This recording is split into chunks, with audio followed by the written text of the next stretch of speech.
Hello বন্ধুরা, কেমন আছো সবাই? আশা করছি সবাই ভালো আছো। বেসিক ইংলিশ গ্রামারের একেবারে নতুন ভিডিওতে সকলকে স্বাগত জানাচ্ছি। আমি মোহাম্মদ সাজ্জাদ হোসেন। তো আজকে একেবারেই পার্ট 1 এর ক্লাসে আমরা ইংলিশ গ্রামারের সবথেকে বেসিক একটা জিনিস শিখব। সেটি হলো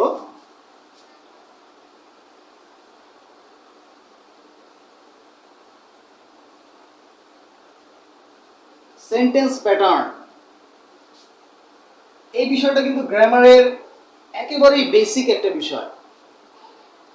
তো সেন্টেন্স প্যাটার্ন, আমরা যদি একটা সেন্টেন্সকে অ্যানালাইসিস করতে পারি তাহলে আমাদের কাছে কিন্তু অনেক কিছু সহজ হয়ে যাবে।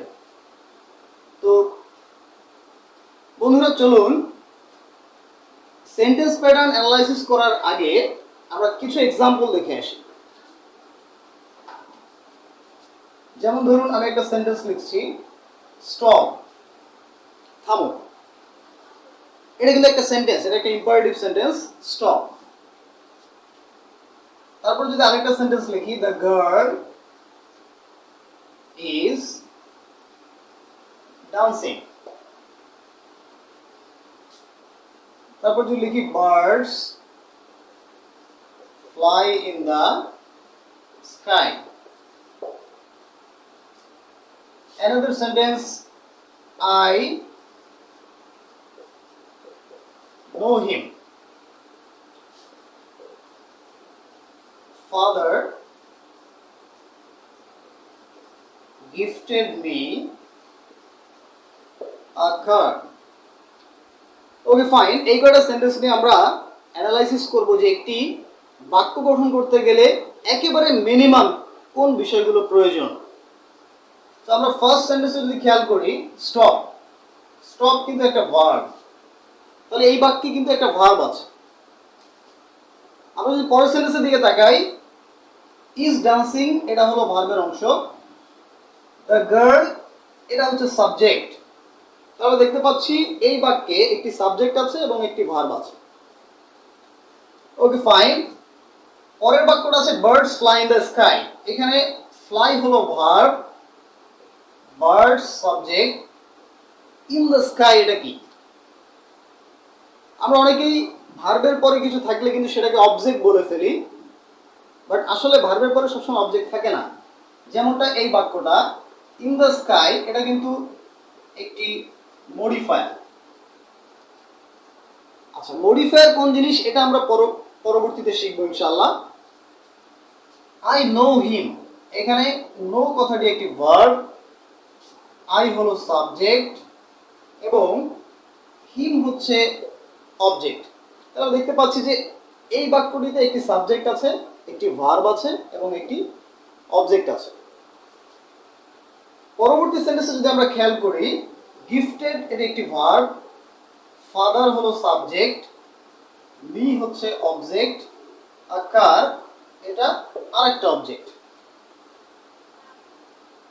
আচ্ছা, তাহলে এই বাক্যগুলো দেখে আমরা একটা জিনিস কিন্তু ক্লিয়ার, সেটা হচ্ছে ভার্বের পরে যে অবজেক্ট থাকতেই হবে এমন কোনো কথা নেই। ভার্বের পরে অবজেক্ট নাও থাকতে পারে, মডিফায়ার থাকতে পারে। আমরা যদি আরেকটা সেন্টেন্স দেখি, যেমন দ্য বয় ইজ ইনোসেন্ট, ছেলেটি নিরপরাধ। এখানে ইজ হলো ভার্ব, দ্য বয় এটা সাবজেক্ট, ইনোসেন্ট এটা কি? এটাও কিন্তু অবজেক্ট না, এটা হলো অ্যাডজেক্টিভ কমপ্লিমেন্ট। তো বন্ধুরা, আমরা দেখতে পাচ্ছি প্রথম বাক্যে একটি ভার্ব আছে, দ্বিতীয় বাক্যে একটি সাবজেক্ট আছে, একটি ভার্ব আছে, তৃতীয় বাক্যে একটি সাবজেক্ট, একটি ভার্ব, একটি মডিফায়ার আছে, চতুর্থ বাক্যে একটি সাবজেক্ট, একটি ভার্ব, একটি অবজেক্ট আছে, পরবর্তী বাক্যে আবার দুইটা অবজেক্ট আছে, আর লাস্ট সেন্টেন্সটা আমরা দেখতে পাচ্ছি একটি অ্যাডজেক্টিভ কমপ্লিমেন্ট আছে। তাহলে একটা বিষয় এই শুধুমাত্র এইটুকু বোঝানোর জন্য যে ভার্বের পরে যে সবসময় অবজেক্ট থাকবে এমন কোনো কথা নেই। ভার্বের পরে কমপ্লিমেন্ট অথবা মডিফায়ারও থাকতে পারে। তাহলে এই সেন্টেন্সগুলো পর্যালোচনা করে আমি যদি বলি যে তাহলে একটি বাক্য গঠন করতে গেলে ন্যূনতম কি কোন কোন জিনিসের প্রয়োজন, কোন কোন কম্পোনেন্ট আমাদের প্রয়োজন, তাহলে দেখতে পাচ্ছি যে এখানে কিন্তু একটি মাত্র ভার্ব আছে। আমরা অনেকে ভুল বুঝতে পারি যে এখানে হয়তো সাবজেক্ট নেই, বাট আসলে এখানেও কিন্তু সাবজেক্ট এক্সিস্ট করে। সাবজেক্ট ছাড়া কখনো সেন্টেন্স হতে পারে না। এটা কিভাবে সম্ভব? যেমন স্টপ মানে কি থামো, কাকে বলা হচ্ছে? ডেফিনেটলি ইউ কে বলা হচ্ছে যে stop, that means you should stop. Stop means you should stop, তার মানে ইউ কথাটা এখানে আন্ডারস্টুড বা উজ্জ্ব আছে, বাট সাবজেক্ট এখানে এক্সিস্ট করে। এই জন্য আমরা বলতে পারি যে একটা বাক্য গঠনের ন্যূনতম রিকোয়ারমেন্ট, একটি সেন্টেন্সের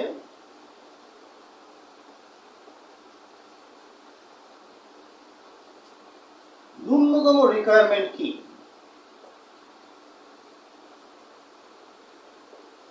তাহলে একটি সেন্টেন্সের ন্যূনতম রিকোয়ারমেন্ট আমরা বলতে পারি একটি সাবজেক্ট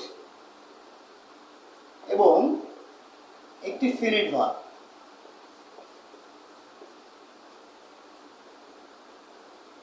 বন্ধুরা, আমি এখানে ফিনিট ভার্ব কেন লিখলাম, আমরা এই ফিনিট নন ফিনিট ভার্ব নিয়ে পরবর্তীতে কথা বলবো। এখন শুধু এটুকু বলে রাখি যে ফিনিট ভার্ব এর বাংলা অর্থ হচ্ছে সমাপিকা ক্রিয়া, যেটি একটি বাক্যের অর্থকে অন্য কোনো ভার্বের সাহায্য ছাড়াই সম্পূর্ণ করতে পারে। তো আমাদের বাক্য গঠন করতে গেলে এই দুটো জিনিস মাস্ট, সাবজেক্ট এবং ফিনিট ভার্ব। এখন কথা হচ্ছে এর বাইরে আর কি কি থাকতে পারে। আমরা এখানে দেখছি মডিফায়ার আছে, এখানে হচ্ছে অ্যাডজেক্টিভ কমপ্লিমেন্ট আছে, এখানে আমরা দেখছি অবজেক্ট আছে। অবজেক্ট একটাও থাকতে পারে, ডাবলও থাকতে পারে। তাহলে এর জন্য আমাদের কমপ্লিট সেন্টেন্স প্যাটার্নটা দেখতে হবে। তো আমরা চলে যাচ্ছি যে একটি বাক্যের পরিপূর্ণ রূপ, একটা কমপ্লিট সেন্টেন্স প্যাটার্ন আমরা দেখে আসি।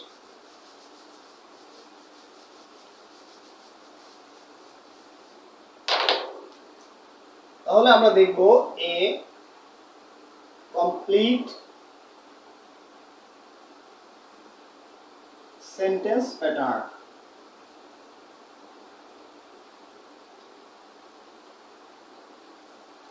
ফাইন। তাহলে একটি বাক্যে সম্পূর্ণ কি কি থাকতে পারে? তাহলে আমরা আগেই দেখেছি যে অবশ্যই একটি সাবজেক্ট থাকতে হবে, একটি ফিনিট ভার্ব থাকতে হবে। এরপরে কি কি থাকতে পারে? হ্যাঁ, কমপ্লিমেন্ট থাকতে পারে এবং মডিফায়ার থাকতে পারে। তাহলে একটি বাক্যকে যদি আমরা ভাঙি তাহলে দেখা যাবে যে একটি বাক্যে 4টি পার্ট থাকে। বোঝার সুবিধার জন্য আমি একটু বক্স করে দিচ্ছি। ফাইন।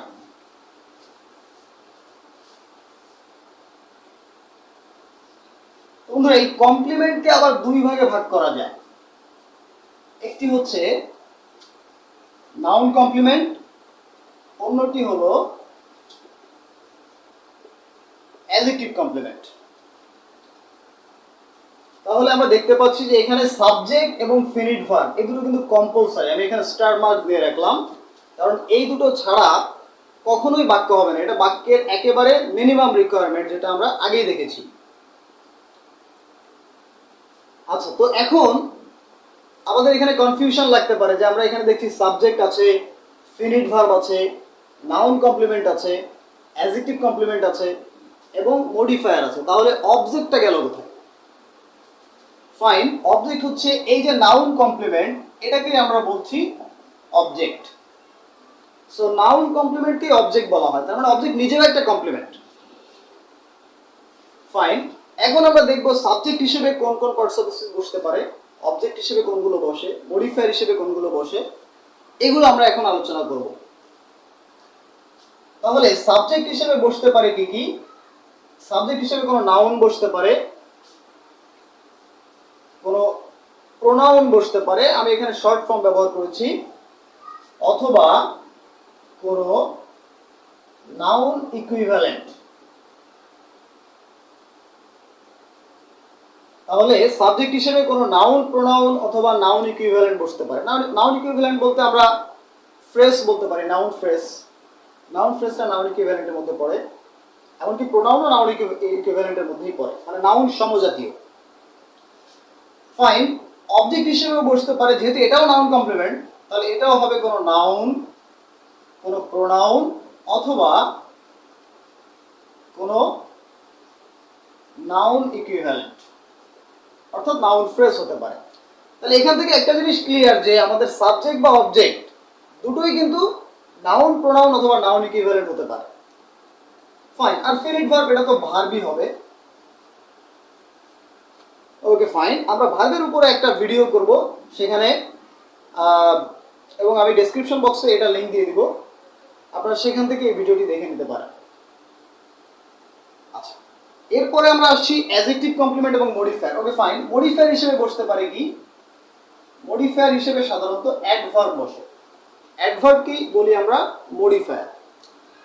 তো এখানে যে ব্যাপারটি সেটা হচ্ছে কমপ্লিমেন্ট। কমপ্লিমেন্টে যদি আমরা বাংলা করি তাহলে এমন আসে যে পরিপূরক, অর্থাৎ যদি কোনো ফিনিট ভার্ব বাক্যের অর্থকে পরিপূর্ণ করতে না পারে, বুঝতে হবে যদি কোনো ফিনিট ভার্ব বাক্যের অর্থকে পরিপূর্ণ করতে না পারে সেক্ষেত্রে কিন্তু কমপ্লিমেন্ট বাক্যের অর্থকে পূরণে সাহায্য করে। সো কমপ্লিমেন্টে কিন্তু একটা বড় ভূমিকা রয়েছে। মডিফায়ারের ব্যাপারে যদি আমরা একটু বলি, যে মডিফায়ারটা সম্পূর্ণই বাক্যের অতিরিক্ত একটা অংশ, একটা এক্সট্রা পার্ট। যেমন ধরুন যে আপনার একটি মোটরসাইকেল আছে অথবা একটি কার আছে, সো এটার নাম হচ্ছে মোটরসাইকেল বা বাইক। আপনি চাইলে এটাকে মডিফাই করতে পারেন।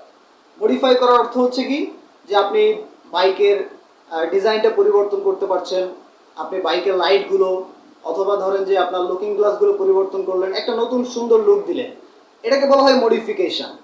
তাহলে এই মডিফাই না করলেও কিন্তু আপনার ওটা মোটর বাইকই থাকতো এবং এটা আপনার আপনার কাজকে কিন্তু এটা সফল করতো। ঠিক একইভাবে মডিফায়ারও বাক্যের এক্সট্রা একটা পার্ট, যেটা না হলেও বাক্যের কোনো ক্ষতি হয় না, তবে মডিফায়ার আসলে বাক্যের নতুন নতুন অর্থ যুক্ত হতে পারে। সো ওকে ফাইন, আশা করি এটুকু আমরা বুঝতে পেরেছি। তো এখন অ্যাডজেক্টিভ বলতে আমরা কি বুঝি আর অ্যাডভার্ব বলতে আমরা কি বুঝি এই আলোচনায় যাব। তার আগে আমরা একটু দেখে আসি নাউন। নাউন কাকে বলে? আমরা যদি প্রশ্ন করি নাউন কাকে বলে, অনেকেই উত্তর দিবে যে কোনো কিছুর নামকে নাউন বলে। ফাইন, কোনো কিছুর নামকে নাউন বলে। আমি বলবো কোনো কিছুকেই নাউন বলে। Anything is called noun. So noun হচ্ছে কোনো কিছু, অর্থাৎ থিং। যে কোনো থিংই হতে পারে নাউন অথবা প্রোনাউন। প্রোনাউনগুলো নাউনের পরিবর্তে বসে। সো আমরা এক কথায় বলতে পারি যে এনিথিং ইজ কল্ড নাউন। এখন এই থিংগুলো হতে পারে দুই ধরনের। একটি হলো পার্সোনাল থিং বা ব্যক্তিবাচক কিছু, আরেকটি হলো ইম্পার্সোনাল থিং বা অব্যক্তিবাচক কিছু। আমি এই বিষয়টাকে খুব সহজভাবে বোঝানোর চেষ্টা করছি। থিংটাকে আমরা দুই ভাগে ভাগ করতে পারি, একটি হচ্ছে পার্সোনাল থিং বা ব্যক্তিবাচক কিছু, আরেকটি হচ্ছে ইম্পার্সোনাল থিং বা অব্যক্তিবাচক কিছু। ফাইন। পার্সোনাল থিংকে আবার আমরা দুইটা ভাগে ভাগ করতে পারি। একটি হলো কনক্রিট, অন্যটি হলো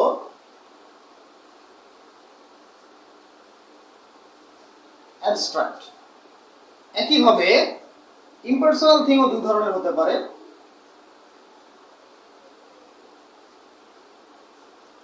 কনক্রিট এবং অ্যাবস্ট্রাক্ট।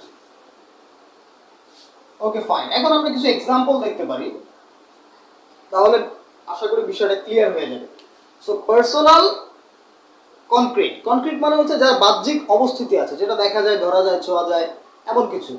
বাট অ্যাবস্ট্রাক্ট যেটাকে দেখা যায় না, ধরা যায় না, ছোঁয়া যায় না, যার নির্দিষ্ট কোনো আকার আকৃতি নেই, সেগুলোকে আমরা অ্যাবস্ট্রাক্ট বলছি। একইভাবে ইম্পার্সোনাল থিং এর ক্ষেত্রেও তাই। সো আমরা প্রথমে দেখে আসি পার্সোনাল, ব্যক্তিবাচক কিন্তু বাহ্যিক অবস্থিতি আছে, দেখা যায়, ধরা যায়, নির্দিষ্ট আকার আকৃতি আছে, এমন কিছু।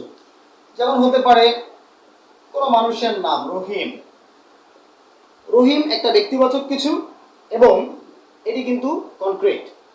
একইভাবে বলতে পারি যে বয়, বলতে পারি স্টুডেন্ট, আমরা বলতে পারি গার্ল, আমরা বলতে পারি টিচার, আমরা বলতে পারি ড্রাইভার। তো এগুলো সবই কিন্তু ব্যক্তিবাচক এবং এগুলো কনক্রিট, এগুলোর বাহ্যিক অবস্থিতি আছে।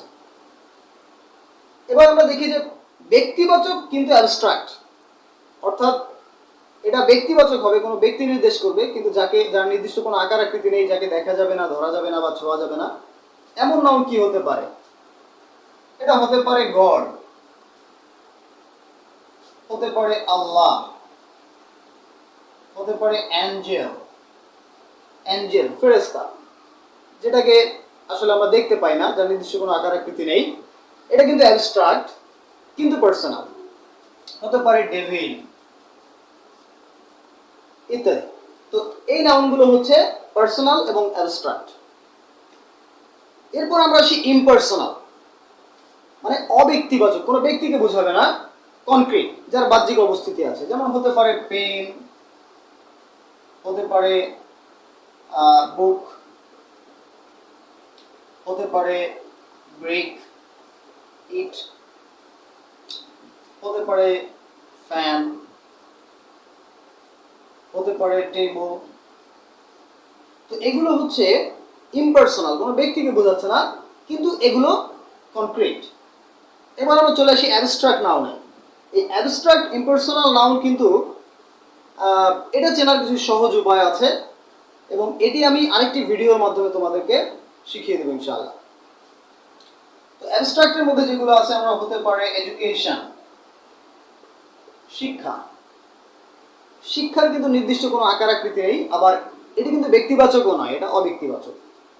একইভাবে হতে পারে এন্টারটেইনমেন্ট, বিনোদন, হতে পারে অনেস্টি, সততা, সততার নির্দিষ্ট কোনো আকার আকৃতি নেই, ফাইন। হতে পারে প্র্যাকটিস, অনুশীলন। তো এগুলো হচ্ছে অ্যাবস্ট্রাক্ট এবং ইমপার্সোনাল। তো বন্ধুরা, আশা করি এই বিষয়টুকু আমাদের কাছে ক্লিয়ার হয়েছে। তাহলে সাবজেক্ট বা অবজেক্ট হতে পারবে কোনো নাউন অথবা কোনো প্রোনাউন। এগুলো ছাড়া যদি ভার্বের পরে অন্য কিছু থাকে, সেটাকে আমরা অবজেক্ট বলতে পারবো না, বা যদি নাউন প্রোনাউন বাদে অন্য কিছু থাকে, সেগুলোকে আমরা সাবজেক্টও বলতে পারবো না। তো আশা করছি এই পর্যন্ত সবাই বুঝতে পেরেছেন। এরপর আমরা চলে যাচ্ছি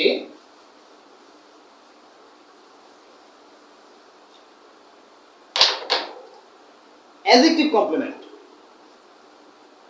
আচ্ছা, অ্যাডজেক্টিভ কমপ্লিমেন্ট আমরা বলতে বুঝি যেটা কোনো নাউন অথবা প্রোনাউনকে নির্দেশ করে।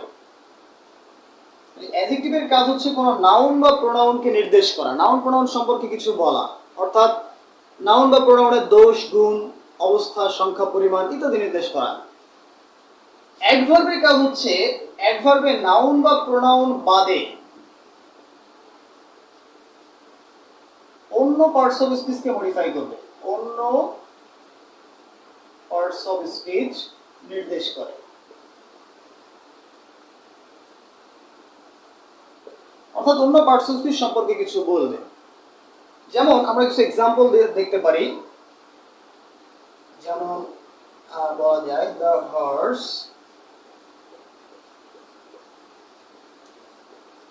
runs fast.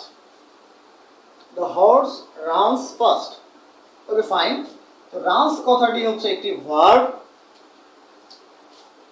the horse এটা সাবজেক্ট। আপনারা দেখুন এখানে হর্স কেন সাবজেক্ট, তার কারণ হচ্ছে হর্স কিন্তু একটা নাউন, এবং এটাকে আমরা নাউন ফ্রেজ বলতে পারি, যেহেতু এখানে একাধিক ওয়ার্ড আছে। একাধিক ওয়ার্ডের মধ্যে মূল শব্দটা যদি নাউন হয়, সেটাকে আমরা নাউন ফ্রেজ বলতে পারি। তাহলে এটা নাউন বা নাউন ইকুইভ্যালেন্ট, এই জন্যই এটা সাবজেক্ট। এখন দেখেন ভার্বের পরে আছে ফাস্ট, দ্রুত। এটা কিন্তু কোনো নাউন না, তাহলে এটাকে আমরা অবজেক্ট বলতে পারবো না। সো ফাস্ট কথাটা কাকে নির্দেশ করছে? ঘোড়াটা দ্রুত দৌড়ায়, ঘোড়াটা দ্রুত দৌড়ায়। একটু খেয়াল করতে হবে, অনেকে আমরা এটাকে ভুল করে অ্যাডজেক্টিভ বলে থাকি। এখানে ফাস্ট হর্সকে নির্দেশ করছে নাকি রানসকে নির্দেশ করছে? ঘোড়াটা দ্রুত নাকি দৌড়ায় দ্রুত? অবশ্যই দৌড়ায় দ্রুত, অর্থাৎ ফাস্ট কথাটা রানকে মডিফাই করছে। তো তো যেহেতু রান একটা ভার্ব, আমরা এখানে দেখেছি যে নাউন প্রোনাউন বাদে অন্য পার্টস অফ স্পিচকে যদি মডিফাই করে সেটি অ্যাডভার্ব। তাহলে এখানে ফার্স্ট কথাটা ভার্বকে মডিফাই করছে, নাউন প্রোনাউনকে করেনি, সুতরাং এটি একটি অ্যাডভার্ব, অর্থাৎ এটি এই বাক্যে মডিফায়ার। অ্যাডভার্ব এখানে মডিফায়ার হিসেবে বসলো। Okay fine. এবার যদি বলি মাই গ্র্যান্ডপা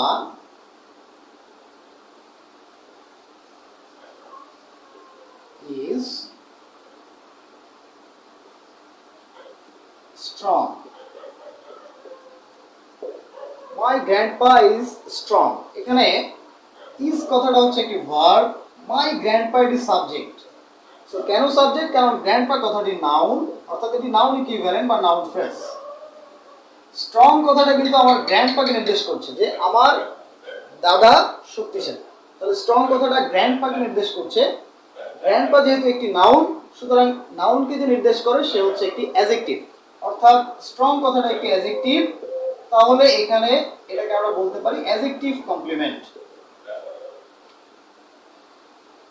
আশা করছি বুঝতে কষ্ট হচ্ছে না। স্ট্রং কথাটা যেহেতু অ্যাডজেক্টিভ, অ্যাডজেক্টিভটা এখানে কমপ্লিমেন্ট হিসেবে বসেছে, অ্যাডজেক্টিভটা অ্যাডজেক্টিভ কমপ্লিমেন্ট হিসেবে বসে। ফাইন।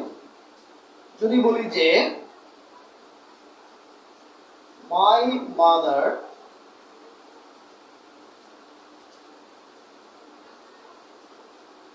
gave me a 100 টাকা নোট। আমার মা আমাকে 100 টাকার একটা নোট দিয়েছে। এই বাক্যটায় গেভ হচ্ছে ভার্ব। বন্ধুরা একটা কথা বলে রাখি যে একটি সেন্টেন্সকে অ্যানালাইসিস করার জন্য সবার আগে আমাদেরকে যেটা জানতে হবে সেটি হচ্ছে ভার্বটাকে আমাদের ফাইন্ড আউট করতে হবে। আমরা যদি ভার্ব ফাইন্ড আউট করতে পারি তাহলে আমাদের জন্য খুবই সহজ হবে সেন্টেন্সটাকে পার্ট পার্ট করে ভেঙে ফেলা। যেমন এখানে গেভ হচ্ছে ভার্ব, মাই মাদার এটা সাবজেক্ট, যেহেতু এটা নাউন ফ্রেজ। এখন দেখুন মি কথাটা কিন্তু একটি প্রোনাউন। আমরা জানি নাউন বা প্রোনাউন যদি হয় তখন সেটা হচ্ছে নাউন কমপ্লিমেন্ট। নাউন কমপ্লিমেন্ট মানেই হচ্ছে অবজেক্ট। তাহলে এটা যেহেতু একটি প্রোনাউন, এটাকে আমরা অবজেক্ট বলতে পারি। এ 100 টাকা নোট, 100 টাকার একটা নোট। এখানে কিন্তু মূল কথাটা হচ্ছে নোট, এটি একটি নাউন, সুতরাং এই ফ্রেজটি হচ্ছে নাউন ফ্রেজ। তো যেহেতু এটি নাউন ফ্রেজ তাহলে এটাকে আমরা অবজেক্ট বলতে পারি, কারণ নাউন সমজাতীয় হলে আমরা সেটাকে নাউন কমপ্লিমেন্ট তথা অবজেক্ট বলতে পারি। আশা করি এই পর্যন্ত ক্লিয়ার। এখন কথা হচ্ছে যে অ্যাডভার্বটাকে চেনার আরেকটু সহজ উপায় আছে, সেটা কি? আমরা যদি এখানে একটু খেয়াল করি, অ্যাডভার্ব হতে পারে কোনো টাইম, অ্যাডভার্ব হতে পারে কোনো প্লেস, অ্যাডভার্ব হতে পারে কোনো ম্যানার। টাইম, প্লেস এবং ম্যানার, এই বিষয়গুলো অ্যাডভার্ব হতে পারে। তো আমরা এটা খুব সহজেই বের করতে পারি। আমরা যদি ভার্বকে when দ্বারা কোশ্চেন করি তাহলে আমরা টাইম পাবো। ভার্বকে যদি আমরা where দ্বারা কোশ্চেন করি তাহলে আমরা প্লেস পাবো। যদি হাউ দ্বারা কোশ্চেন করি তাহলে আমরা ম্যানার পাবো। এখন হাউ এর কিন্তু অনেকগুলো অর্থ আছে, যেমন হাউ এর অর্থ হতে পারে কেমন, হাউ এর অর্থ হতে পারে কত, হাউ এর অর্থ হতে পারে কিভাবে। তাহলে কেমন, কত, কিভাবে, হাউ কিন্তু এরকম অর্থ প্রকাশ করতে পারে। তো চলুন আমরা আরেকটি এক্সাম্পল দেখে আসি। Ratan goes to school every day.